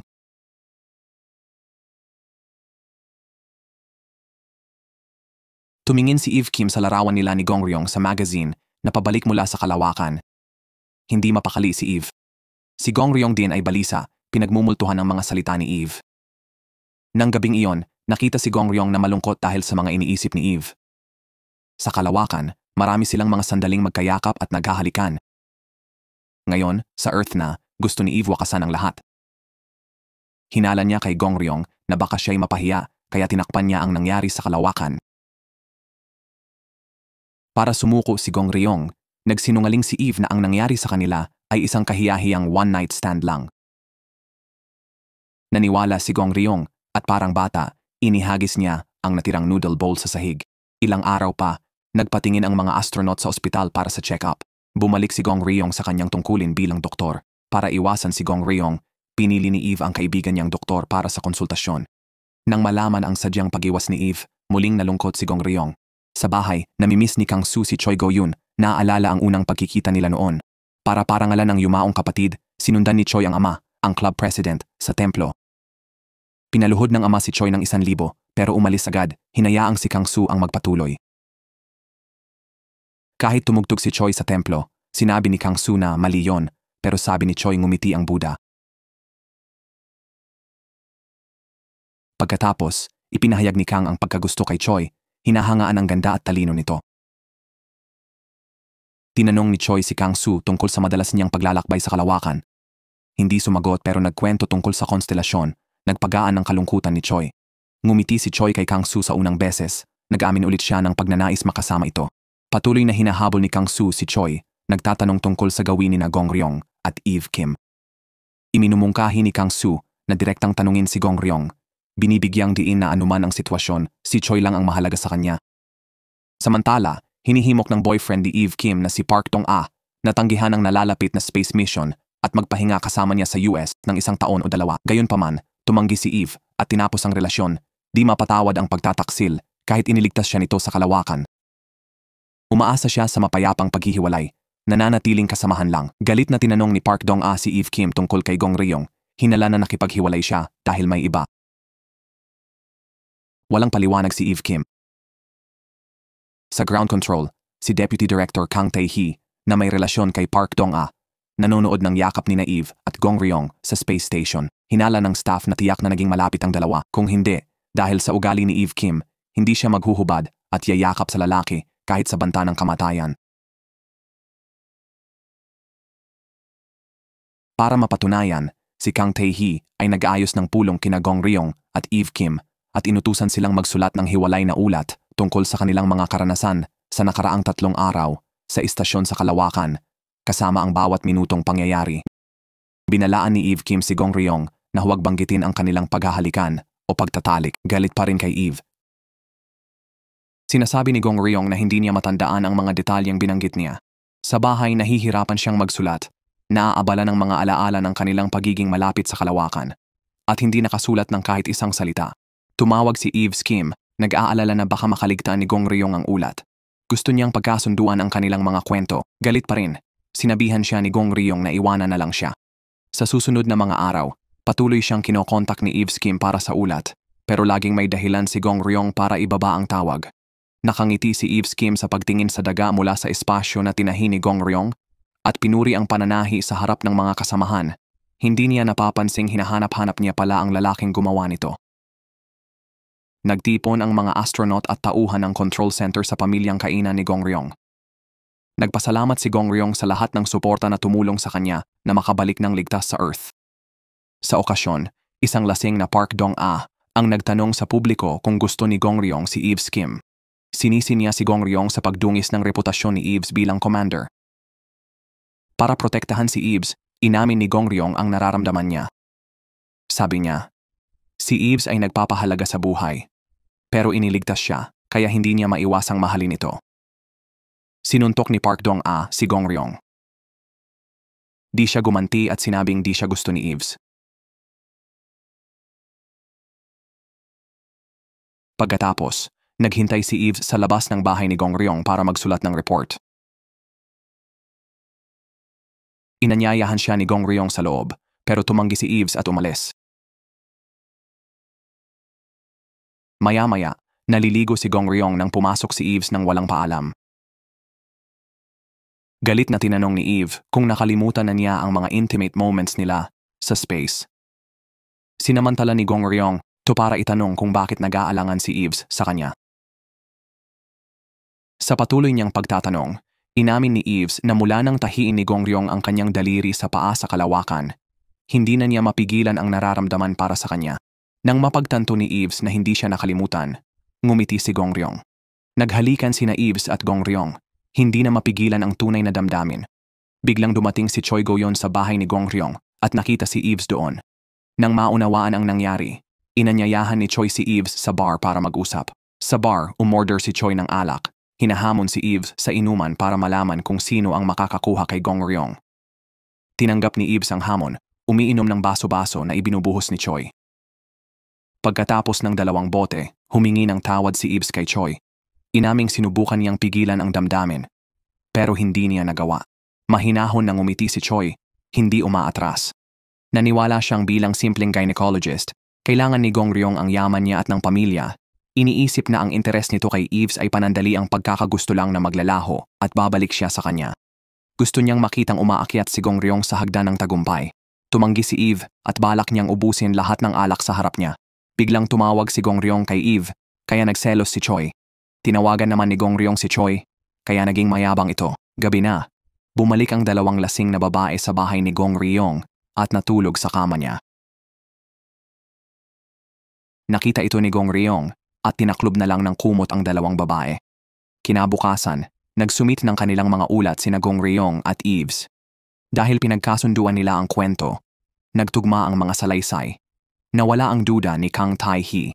Ngunit pagkatapos, binalaan ni Kang Tai-hee si Eves na lumayo kay Gong Ryong para sa kanyang karera. Pumayag si Eves pero nagkatinginan sila ni Gong Ryong nang may kahulugan. Pareho silang handang ituloy ang kanilang lihim na pag-ibig. Sa ilang araw, babalik na si Eves sa Kalawakan. Di inaasahan, kasama si Park Dong-ah. Kunwari para sa pagkukumpune, pero para mapalapit kay Eves. Maya-maya, sinuri ni na Eves, Park Dong-ah, at Kang Tai-hee ang spacecraft. Naalala ang dating mga misyon. Sinamantala ni Eves ang pagkakataon para tanungin si Park Dong-ah kung sino ang nagustuhan niya noong unang space trip. Siya ba o si Kang Tai-hee? Nagtanong din si Kang Tai-hee na naglagay kay Park Dong-ah sa mahirap na sitwasyon, hindi makasagot. Nang gabing iyon, pagdating ni Gong Ryong galing trabaho, nakita niya si Eva sa restaurant ng kanyang pamilya. Kaninang umaga, sinabi ni Lola sa magkapatid na nakita niya sina Gong Ryong at Eve Kim na hubad at magkayakap. Nag-aalala ang mga ina sa hindi malinaw na background ni Eva at hinala nilang sadyang inaakit nito si Gong Ryong. Tinawagan nila si Gong Ryong, hiniling na dalhin si Eva sa bahay para kausapin at tanungin. Alam ni Gong Ryong ang kanilang intensyon, kaya hiniling sa ina na huwag makialam para protektahan si Eva. Ngunit nagpumilit ang mga ina at kinausap si Eva sa pamamagitan ng kaibigan ni Gong Ryong. Sa hapagkainan, nakahanap ng dahilan ang mga ina para paalisin si Gong Ryong at iparating kay Eve na bata pa lang siya, madaling magdesisyon ng pabigla at huwag seryosohin. Ngumiti si Eve ng magalang, tila sumasang-ayon, ngunit di nagtagal, nakipagkita siya kay Gong Ryong sa bus stop para ipahayag ang kanyang pagmamahal. Tinanong ni Gong Ryong si Eve kung nagsisisi ba siya sa kanilang pag-iibigan sa Kalawakan. Pabirong sinabi ni Eve na hindi niya maalala ang init ng kanilang pagmamahalan. Pinuri ni Gong Ryong ang kanyang kasanayan at nag-alala sa magagandang alaala nila. Kinabukasan, palihim na nagsimulang mag-date sina Eve at Gong Ryong. Una silang pumunta sa bathhouse para maligo, tapos sa panaderya para manood ng pagluluto ng mainit na tinapay. Ang paliligo at tinapay, mga luho sa lupa, nagpaalala sa kanila ng buhay sa istasyon sa Kalawakan. Kontento si Eve, handang mamatay sa tolda kung kasama ang lalaking mahal niya. Sa kabilang banda, si Gong Ryong ay nananabik bumalik sa Earth ng buhay, makipag-date kay Eve sa masiglang mundo, magtamasa ng simpleng ngunit romantikong gawain bilang mag-asawa, at magkasamang tumanda hanggang sa huli.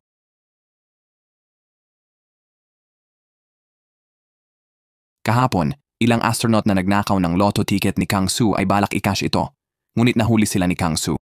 Nabawi ang ticket at ang mga astronaut ay lumuhod sa harap ni Kang Soo, nagmamakaawa ng tawad at hindi sinasadyang sinisi si Gong Ryong. Dahil dito, lalo pang nadismaya si Kang kay Gong Ryong. Inaakalang naging libangan na niya ang pagnanakaw. Kinabukasan, tumawag ang ama ni Kang Soo. Ipinaalam na ang negosyo ng pamilya ni Choi Go-yeon ay lumipat ng bangko. Determinado, hinarap ni Kang Soo ang ama ni Choi Go-yeon. Hiniling na ibalik ang negosyo sa kanilang bangko at inangkin si Choi Go-yeon bilang kanyang babae. Nagbago ang saloobin ng pangulo ng club mula nang matagumpay na nakuha ni Gong Ryong ang mga fertilized na itlog, nalampasan ang mga hamon at nakuha ang pagsang-ayon bilang magiging manugang. Tinuring niya si Gong Ryong bilang matiyagang lalaki, kaiba sa pag-atras ni Kang Soo. Para makuha si Choi Go-eun, lantarang inihayag ni Kang Soo ang relasyon ni Gong Ryong sa ibang babae. Nang marinig ito, nagalit ang pangulo, pinatawag si Gong Ryong at pinagalitan ng todo, tinanong kung may karelasyon siyang iba. Kung totoo, banta niya na sisiguraduhin niyang hindi na makakapag-practice ng medisina si Gong Ryong saan man sa mundo. Nang malapit nang sabihin ni Gong Ryong ang totoo, dumating si Choi Go-eun at ipinagtanggol siya. Binaligtad pa ang sitwasyon at inakusahan si Kang Soo ng panliligaw. Sa tingin niya, Hindi tunay na interesado si Kang Su sa kanya, kundi naghahanap lang ng kasal para sa negosyo. Sa harap ng ama, sinabi ni Choi na si Kang Su ay nakatuon lang sa pag-aaral ng langaw sa kanilang relasyon at tinrato siya bilang kasama sa kama kaysa kasintahan. Muling nagbago ang ugali ng ama niya dahil sa sinabi niya, nagpakita ng malasakit kay Gong Ryong at pinaalis si Kang Su. Galit na galit, sinira ni Kang Su ang salamin ng kotse ni Gong Ryong, sinasabing ninakaw nito ang pera at babae niya at humingi ng katugunan. Sa harap ni Choi Go-yeon, nagsimulang mag-away ang dalawang lalaki, walang gustong umatras. Tinapos ni Choi ang away sa paghagis ng bagay sa kanila na nagpatigil sa gulo ng pag-ibig.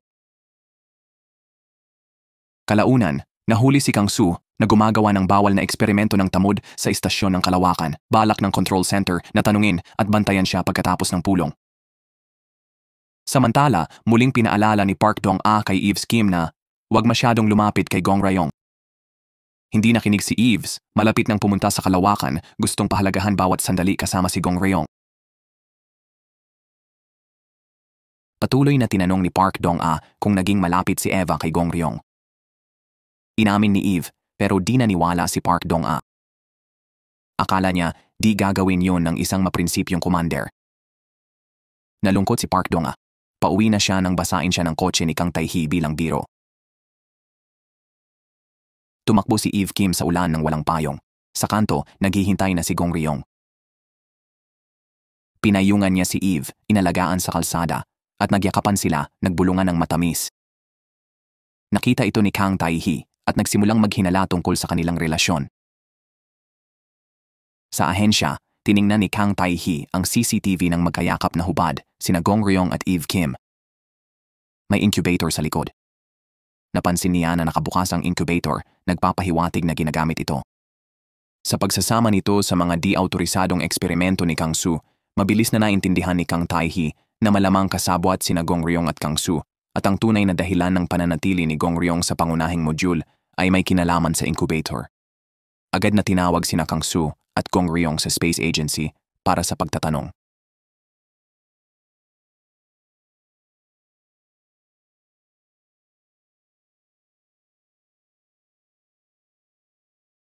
Pinaghihinalaan ni Kang Tae-hee si Gong Ryong na nanatili sa pangunahing module para makipagtulungan kay Kang Su sa mga eksperimento sa embryo. Parehong itinanggi ito ni Gong Ryong at Kang Su, ngunit kulang ang ebidensya sa surveillance video para direktang maparatangan sila, kaya't nakalusot sila sa parusa. Habang umaalis sila sa Space Agency, tinanong ni Kang Tae-hee si Gong Ryong tungkol sa tunay niyang nararamdaman para kay Eve Kim. Binigyang diin niya na hindi naging madali para kay Eve Kim ang maging commander at hindi dapat guluhin ni Gong Ryong ang buhay nito sa mga biglaan at walang pakundangang kilos. Inamin ni Gong Ryong na isa lang siyang karaniwang tao na hindi gaanong makakatulong kay Eve Kim, pero tahimik niya itong susuportahan, lalo na't pupunta ito sa Kalawakan para hindi ito makaramdam ng pag-iisa. Natuklasan ni Eve Kim na isang space mouse ay biglaang nabuntis. Sa tuwa, agad niyang tinawagan si Gong Ryong. Ang pagbubuntis mula sa pagmate sa Kalawakan ay himala sa zero gravity. Nagmadali si Gong Ryong sa ahensya at nagulat nang makitang buntis ng 4 ang malusog na daga. Umaasa sina Eve at Gong na magbibigay ito ng pag-asa sa mga baog. Ang balita ng pagbubuntis ng daga ay nagpasabik sa buong ahensya. Subalit, si Kang Su ay hindi masaya sa loob-looban. Dati, inusisa si Kang Su dahil sa di-autorisadong eksperimento ng similya sa espasyo. Ang mga kasamang astronaut, iniisip ang sarili, ay hindi siya ipinagtanggol. Sa huli, tinanggalan si Kang Su ng katayuan bilang astronaut. Nalungkot, ibinigay niya ang mga dokumento at spacesuit kumutyang pinuna ang trabaho. Tahimik na kinuha ni Eve Kim ang kanyang spacesuit at maingat na itinago. Nang araw ding iyon, tinawagan ni Eve Kim si Gong Ryong para magtanong tungkol sa kaligtasan ng mga fertilized eggs na dinala niya pabalik sa Earth. Si Gong Ryong, ayaw siyang masangkot, nagsinungaling na hindi nakaligtas ang mga itlog at hinimok siyang kalimutan na lang ito. Pagkatapos ng tawag, nakipagkita si Gong Ryong sa manugang ng isang tycoon para sa pagsusuri ng matris, planong magtanim ng embryo sa makalawa. Kapag naitanim na, sa wakas magkakaroon na siya ng anak na matagal niyang ninanais. Nag-utos ang chairman ng mahigpit na seguridad sa ospital. Bigla, sinabi ni Choi Go-yeon na napapagod na siya kay Gong Ryong at balak umalis pansamantala pagkatapos ng pagtatanim ng embryo. Tingin ng kanyang ama ay mapagbago siya, pero pakiramdam ni Choi Go-yeon wala siyang choice. Kahit paalala ng sekretarya na hindi inilantad ni Kang Su si Gong Ryong sa hearing, ayaw magpasalamat si Choi Go-eun, may pagkamuhi lang sa kanya. Pagkatapos maligo isang gabi, narinig ni Choi Go-eun ang may nagbubukas ng pinto. Nakita niyang si Kang Su pala ito, lasing at hinahanap ang kanyang kwarto. Habang tinutulungan siyang maghanap ng card, nakita ni Choi Go-eun ang sarili niyang larawan sa wallet ni Kang Su. Habang nag-iisip siyang punitin ito, biglang nagsabi si Kang Su na kailangan niyang umihi. Dinala siya ni Choi Go-eun sa kanyang kwarto. Doon, inamin ng lasing na si Kang Su ang sakit ng pagkawala ng anak nila, kaya gusto niyang protektahan ang mga itlog ni Gong Ryong. Ganoon din, nasasaktan ang tiyahin ni Gong Ryong sa pagkawala ng anak. Nalaman niya sa isang hapunan na si Eve Kim, uli lang inabandona noong Pasko, ay maaaring anak niya. Iniwan din niya ang sanggol sa taxi noon. Para kumpirmahin, bumisita siya sa ahensya ng kalawakan para tanungin si Eve Kim tungkol sa nakaraan. Nag-aalangan, nagsinungaling si Eve Kim sa mga detalye. Sinabing, hindi siya anak ng tiyahin. Iniwan itong nabigo. Pagkatapos, kumuha si Eve Kim ng tasa na ininom ng ina para sa DNA test. Nagulat ng kumpirmahing anak nga niya. Mapait nang ngumiti si Eve Kim at sinira ang ulat. Maya-maya'y nabalitaan niyang kritikal ang kalagayan ng bagong buntis na eksperimentong daga. Balak ng mga kasamahan na patayin ito, ngunit pinilit ni Eve Kim na iligtas. Nakikita ang pakikibaka ng ina. Walang hinanakit si Eve Kim sa ina, gulat lang sa pagkakaugnay ng tadhana nila ni Gong Ryong. Nang gabi, dinala ni Gong Ryong ang form ng kasal. Umaasang mabigyan siya ng pag-aari sa malungkot na espasyo. Tinanggap ni Eve Kim ang form, pero hindi inihayag ang relasyon niya sa tiyahin. Kinikimkim niya ang pagkaing niluto ng kanyang ina, unang beses niyang natikman ito. Kinabukasan, ibinalik niya ang lalagyan sa tiyahin, umaasang makatikim pa ng luto nito. Di alam na anak niya si Eve Kim, inakala ng tiyahin na napaalala siya ng ina nito. Itinago ni Eve Kim ang lihim, hiniling sa ina na kalimutan ang nakaraan. Binisita ni Eve Kim si Gong Ryong sa ospital bago ang space mission niya. Naghanda si Gong Ryong ng regalo, alak sa libro, para sa taon ni Eve Kim sa kalawakan. Habang kumakain, tinanong ni Eve Kim si Gong Ryong tungkol sa mga embryo. Umiwas si Gong Ryong, pero patuloy na nagtanong si Eve Kim tungkol sa eksperimento. Kahit hindi malinaw ang sagot ni Gong Ryong, nararamdaman ni Eve Kim sa tono niya na 3 astronaut ang tumulong sa usaping embryo. Sa huli, tumigil siya sa pagtatanong, piniling magbulag-bulagan dahil sa damdamin niya para kay Gong Ryong. Ngunit, hindi nagtagal ay dumating ang masamang balita. Para ayusin ang istasyon sa kalawakan, may mga astronaut na ipinadala. Sa loob ng sirasirang pangunahing module, natagpuan nila ang cellphone ni Gong Ryong. Pagkatapos ayusin ang telepono, isang hindi napadala na mensahe ang nagulat sa International Space Agency. Inihayag nito ang tunay na layunin ni Gong Ryong sa kalawakan. Pag-eeksperimento sa mga embryo para sa isang mayamang pamilya. Nang makita ang mensahe, nag-alala si Kang Tae-hee, hinala na alam ito ni Eve Kim pero hindi inulat, at tumulong kay Gong Ryong. Kung lalabas ito, ang Korean Space Agency ang mananagot ng buong responsibilidad. Para protektahan si Eve Kim, iminungkahi ni Park Dong-ah na kunin ang mga embryo at parusahan si Gong Ryong. Gamit ang GPS ng cellphone ni Gong Ryong, nalaman ng command center na nasa ospital siya. Nagpasya si Kang Tae-hee na kontrolin si Gong Ryong bago kumalat ang balita. Hindi alam ng chairman ang mga pangyayari, kaya naglagay siya ng matinding seguridad sa ospital. Nagmadali ang manugang at si Choi Go-yeon para babalaan si Gong Ryong. Dahil hindi may lock ang pinto ng operating room, pumasok si Park Dong-ah at kinuha ang mga embryo. Nagsinungaling si Gong Ryong, pero ginamit ni Park Dong-ah ang mga embryo para kontrolin ang lahat at tinala si Gong Ryong. Sa command center, galit si Park Dong-ah kay Eve Kim at sinipa si Gong Ryong, na umako ng lahat ng sisi para protektahan si Eve. Nagmakaawa si Gong Ryong na ibalik ang mga embryo. Turing niya'y mahalaga at handang maparusahan kung ibabalik lang. Nagsimulang usisayin ni Kang Tae-hee si Eve Kim. Tinatanong bakit hindi niya inulat ang alam niya. Hindi makasagot si Eve Kim, pero hinulaan ni Kang Tae-hee na dahil sa damdamin niya kay Gong Ryong. Sa katahimikan ni Eve Kim, Ipinaalala ni Kang Tae-hee ang bigat ng sitwasyon. Kung kasangkot si Eve Kim, ang commander, ang Korean Space Agency, ay mapapahiya sa buong mundo. Maraming opisyal ang masisante at baka pilitin ng ibang bansa ang Korea na gumawa ng ipinagbabawal na eksperimento. Ipinagtanggol ni Eve Kim si Gong Ryong.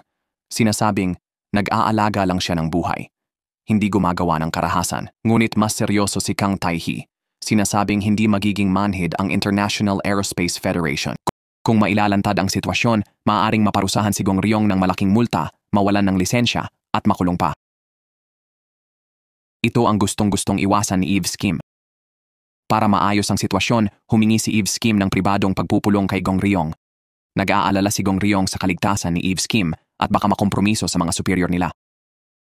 Para protektahan si Gong Ryong at ang 3 astronaut, sisinira ni Eve Kim ang mga illegal na fertilized egg. Nalulungkot si Gong Ryong, naalala ang panahon sa kalawakan nang sabik sila ni Eve Kim sa bagong buhay.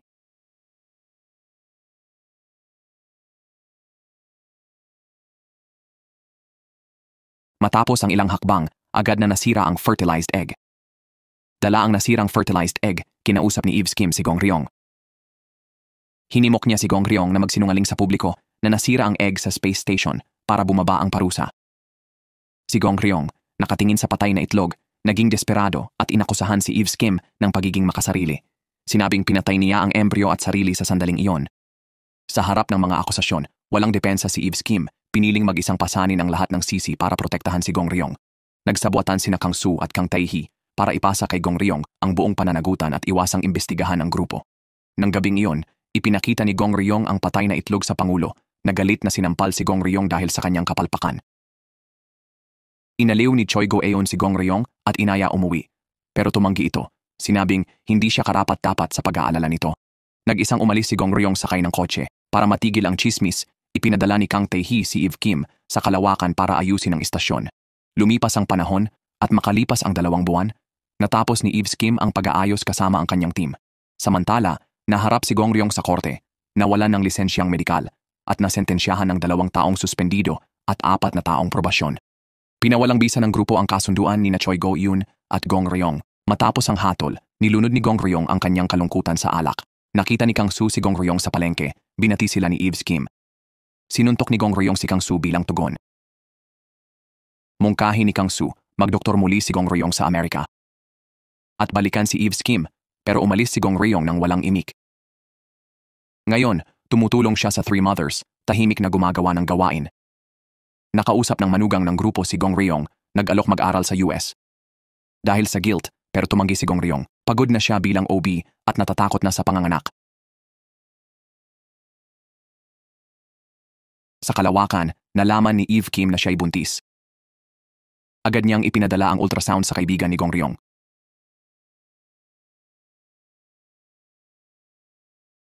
Kumpirma ng kaibigan, 12 linggo na at normal ang paglaki. Tanong ni Eve Kim, ano ang panganib sa fetus sa pagbalik sa Earth? Ipinaliwanag ng kaibigan na ang sanggol, kahit protektado ng sinapupunan, ay hindi kakayanin ang presyon sa atmospira at maaaring mamatay dahil sa kakulangan ng oxygen. Narinig ng mga kasamahan ni Eve Kim ang tawag, nalaman ang pagbubuntis, at nangakong ilihim ito, nagpapahayag ng pag-aalala para sa kanya at sa sanggol. Ibinunyag ni Eve Kim na si Gong Ryong ang ama at pinanggit ang kanilang mga intimate na sandali sa kalawakan. Natatakot siya ngayon kung paano sasabihin kay Gong Ryong, nag-aalala na baka kamuhian siya at ang bata. Umiiyak si Eve Kim, hindi tiyak sa hinaharap at nag-aalala para sa kanyang hindi pa isinisilang na anak. Tinawagan niya si Gong Ryong, pero hindi sumagot, abala at emosyonal na sarado sa restaurant ng kanyang ina. Habang naghahanda si Eve Kim na bumalik sa Earth, gumawa siya ng ultrasound at nakitang mabilis ang tibok ng puso ng sanggol. Sa Earth, kinonfront ang kaibigan si Gong Ryong tungkol sa relasyon niya kay Eve Kim at tinanong tungkol sa pagkakaama ng bata. Walang tugon si Gong Ryong. Tinawagan ni Eve Kim ang kaibigan, naguguluhan si Gong Ryong na hindi makalimutan siya. Nagpadala si Eve Kim ng bagong ultrasound, binanggit ang mabilis na tibok ng puso. Nakita ni Gong Ryong ang mga larawan, narinig ang tibok ng puso at nakahanap ng pag-asa. Kinumpirma ni Gong Ryong na normal ang mabilis na tibok at nagpa siyang pumunta sa kalawakan para makita si Eve Kim. Habang nagdedesisyon siya, ipinaalam ni Eve Kim sa ground control ang kanyang pagbubuntis. Nagulat sila. Inihayag ni Eve Kim ang kanyang intensyon. na manatili sa istasyon sa Kalawakan at manganak doon. Pinag-usapan ng ground control ang mga solusyon at napagkasunduan na kailangan nila ng obstetriko na handang sumugal sa kapaligiran na walang gravity. Si Gong Ryong lang ang tanging pagpipilian. Tinawag si Gong Ryong sa command center. Samantala, nakaranas si Eve Kim ng sakit sa tiyan na naglalagay sa panganib ang sanggol. Agad na pinadala ng ground control si Gong Ryong sa istasyon sa Kalawakan. Pagdating, agad na inoperahan ni Gong Ryong si Eve Kim. Muling nagkasama, natuwa si Eve Kim at sila'y nagsimulang mamuhay ng matamis sa Kalawakan. Pinangalanan ni Eve Kim ang sanggol na Bio Lee na nangangahulugang bituin, umaasang ligtas na maipapanganak si Bio Lee at makikita ang maningning na sansinukob.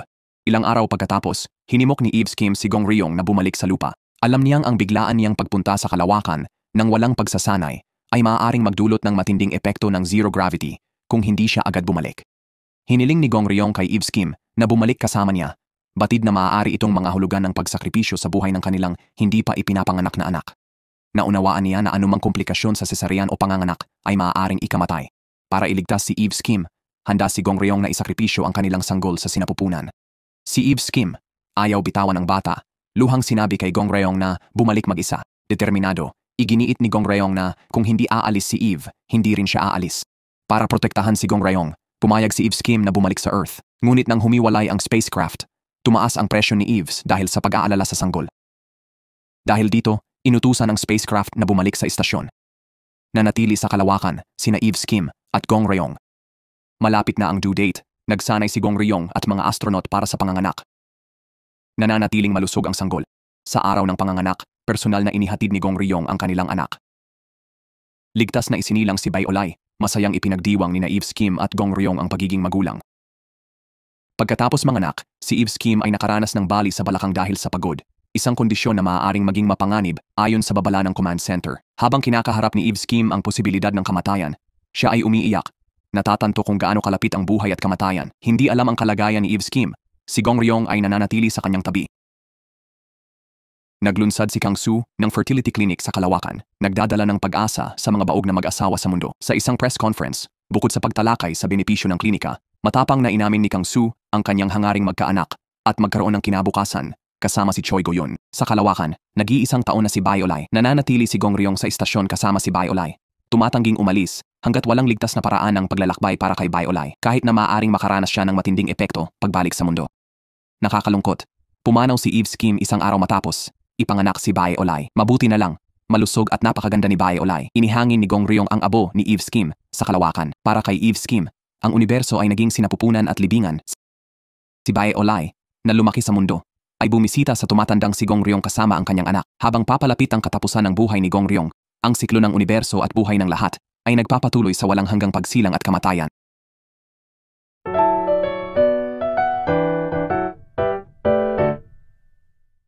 Ang When the Stars Gossip ay sumusunod sa emosyonal na paglalakbay ni Eve Kim, isang astronaut, at Gong Ryong, isang obstetrician-gynecologist, habang tinatahak nila ang pagmamahal at pagkalugi sa Kalawakan. Natuklasan ni Eve na siya ay buntis, at sa kabila ng mga panganib sa kalusugan, nagdesisyon siyang manganak sa Kalawakan upang protektahan ang kanyang sanggol. Habang nanganganak, siya ay nagkaroon ng pelvic fracture na naging sanhi ng kanyang kamatayan pagkaraan ng ilang sandali matapos niyang ipanganak ang kanilang anak na si Beol. Isang taon ang lumipas, at si Gong Ryong ay nananatili sa Kalawakan bilang pinakamahabang nabubuhay na tao sa Kalawakan. Ipinagpatuloy niya ang pagsasaliksik upang mapabuti ang kalusugan ni Beol at mapalago ang mga paggamot sa fertility. Ipinakalat din niya ang mga abo ni Eve sa Kalawakan, isang simbolo ng kanyang walang hanggang pagmamahal at pagtatalaga. Tinutuklas ng serye ang pagmamahal, sakripisyo, at ang kalagayan ng tao sa Kalawakan na nagiiwan sa mga manonood ng malalim na pagninilay tungkol sa kalaliman ng emosyon ng tao at ang halaga ng pagmamahal sa gitna ng trahedya.